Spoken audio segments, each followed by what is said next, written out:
Nike Basketball is revisiting one of Kobe Bryant's most iconic All-Star moments with the return of the Nike Kobe 6 Protro All Star Hollywood 3D. Originally released in 2011, the sneaker was created to celebrate the All-Star Game in Los Angeles, then held at the Staples Center.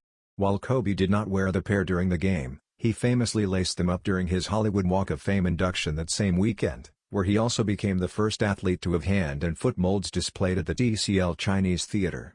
For 2026, the model makes its first Protro appearance as All-Star Weekend heads back to Los Angeles.